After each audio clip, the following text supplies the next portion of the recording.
मनरेगा के नाम पर कांग्रेस छाती पीट रही है,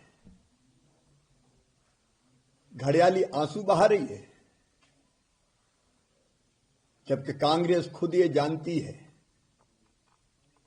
कि उनके राज में मनरेगा भ्रष्टाचार का पर्याय बन गई थी।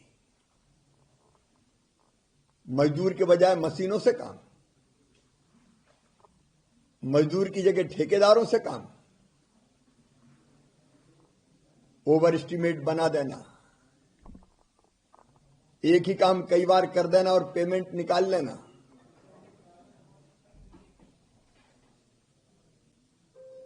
एक ही काम पे बार बार मिट्टी डाल देना, फर्जी जॉब कार्ड, ऐसे काम के मूल्यांकन हो ही ना।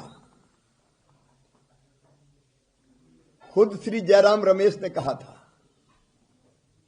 कि मनरेगा केवल गड्ढा खोदने के लिए और टॉयलेट बनाने के लिए। मोदी जी ने 2014 के बाद कई सुधार किए, कांग्रेस ने किया क्या? जब उनकी सरकार थी अंधा बांटे रेवड़ी चीन चीन के दे,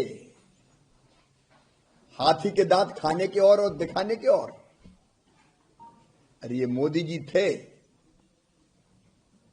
जिन्होंने 1,11,000 करोड़ रुपया तक खर्च किया इस योजना में।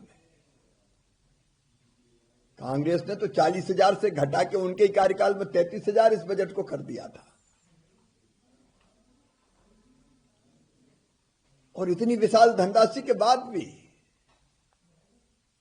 क्या कोई काम विकास का हुआ मनरेगा में? गांव में एनडीए की सरकार में 8 लाख करोड़ रुपए से ज्यादा खर्च किए गए, 8 लाख करोड़ रुपए से ज्यादा दिए गए। यूपीए के समय तो केवल 2 लाख करोड़ रुपया दिए गए थे, लेकिन कोई गांव का विकास हुआ क्या? अब जरूरत थी मनरेगा को बदलकर ऐसी योजना लाने की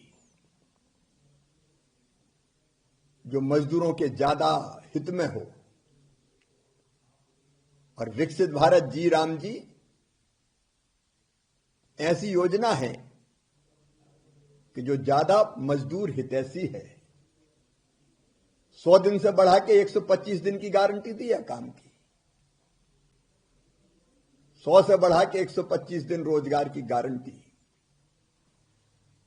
लेकिन रोजगार के साथ साथ गांव का विकास भी तो जरूरी है,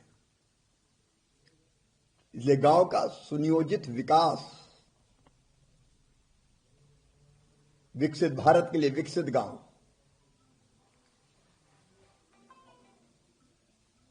जिसमें विकास के सारे काम ग्राम पंचायत तय करेगी, ऊपर से नहीं। पहले तो ऊपर से थोप दिए जाते थे काम,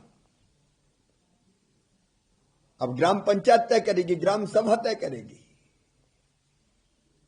और इसके लिए जो प्रस्तावित बजट है वो 1,51,282 करोड़ पहले साल ही, ताकि मजदूर को काम भी भरपूर मिले और गांव का विकास भी ऐसा हो कि गरीबी मुक्त गांव, रोजगार युक्त गांव, विकसित गांव बन जाए। और मजदूरी ना मिले तो बेरोजगारी भत्ता का पुख्ता प्रावधान, उसको और बेहतर बनाने का काम किया गया है। विकसित भारत जी राम जी योजना में और समय पर मजदूरी अगर ना मिले तो विलंबित मजदूरी के लिए अलग से अतिरिक्त राशि देने की व्यवस्था, ये तो पहले थी नहीं। प्रशासनिक व्यय बढ़ा के 9% कर दिया 6% से, ताकि रोजगार सहायक, मैट, टेक्निकल स्टाफ, उनको समय पर भरपूर वेतन मिल सके, मानदेय मिल सके। और किसान के लिए भी इसको उपयोगी बनाया गया है। ये मजदूर हितैषी, गांव के विकास को पूर्ण गति देने वाली, पूर्णता देने वाली, कर्मचारियों को सुनिश्चित वेतन और मानदेय दिलाने वाली और इसके साथ साथ किसानों के हित को भी पूरा करने वाली योजना है। लेकिन कांग्रेस जबरदस्ती भ्रम फैला रही है, झूठ बोल रही है। कायदे में तो कांग्रेस को विकसित भारत जी राम जी योजना का स्वागत करना चाहिए।